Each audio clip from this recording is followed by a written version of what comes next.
સૌથી પહેલા વાત કરીએ ગાંધીનગરમાં કૃષિ મંત્રી જીતુ વાઘાણીએ બેઠક બોલાવી છે। કૃષિ વિભાગના અધિકારીઓ સાથે બેઠક બોલાવી અને મગફળી સહિતની જણસોની ટેકાના ભાવે ખરીદી કરવા મુદ્દે બેઠકમાં ચર્ચા કરવામાં આવી। ખરીદી કરવા મુદ્દે બેઠક ટેકાના ભાવે જણસોની ખરીદીમાં જણસોની ગુણવત્તા અંગે પણ ચર્ચા થઈ છે। ફેર એવરેજ ક્વોલિટી અંગે બેઠકમાં ચર્ચા કરવામાં આવી છે।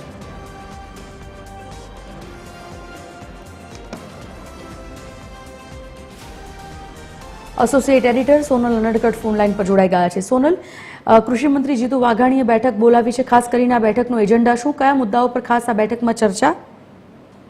જી, કૃષિ મંત્રી જીતુ વાઘાણીએ આજે કૃષિ વિભાગની અધિકારીઓ સાથે ખાસ બેઠક બોલાવી હતી। મહત્વનું છે કે મગફળી સહિતની જે જણસો છે કે જેને કમોસમી વરસાદના કારણે મહત્તમ નુકસાન થયું છે, તે નુકસાનની સામે હાલ સરકારે ખેડૂતોની વહારે આવી અને ટેકાના ભાવે આ જણસોની ખરીદી કરવાની જાહેરાત કરી છે, જેમાં મગ, અડદ, સોયાબીન અને મગફળી આ 4 જણસોનો સમાવેશ થાય છે। આ 4 જણસોની ટેકાના ભાવે 9 તારીખથી ખરીદી શરૂ કરવાની જાહેરાત સરકાર કરી ચૂકી છે।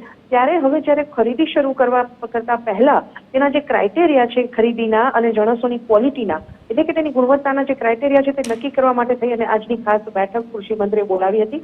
મહત્વનું છે કે કમોસમી વરસાદના કારણે જણસોને મોટા પાયે બગાડ થયો છે અને આવા સંજોગોમાં કયા પ્રકારની જણસ હોય તો તેની ખરીદી કરવી, કેટલો ભાવ આપવો, આ તમામ જે ક્રાઇટેરિયા છે જેને ફેર એવરેજ ક્વોલિટી કહી શકાય, તે પ્રકારની જે ક્વોલિટી વાળી જે જણસો છે તેની ખરીદી કરવી કે કેમ, કયા ભાવે કરવી, કેટલો જથ્થો લેવો, આ તમામ જે બાબતો છે, જે નીતિ નિયમો છે તે ધારાધોરણો નક્કી કરવા સંદર્ભમાં આજની આ બેઠક બોલાવવામાં આવી હતી, જે હવે થોડી મિનિટો પહેલા જ પૂર્ણ થઈ છે। અને આ બેઠકમાં ટેકાના ભાવે જે જણસોની ખરીદી ગુણવત્તા સંદર્ભમાં ખાસ તો ચર્ચા કરવામાં આવી હતી। જી, ધન્યવાદ જાણકારી બદલ સોનલ।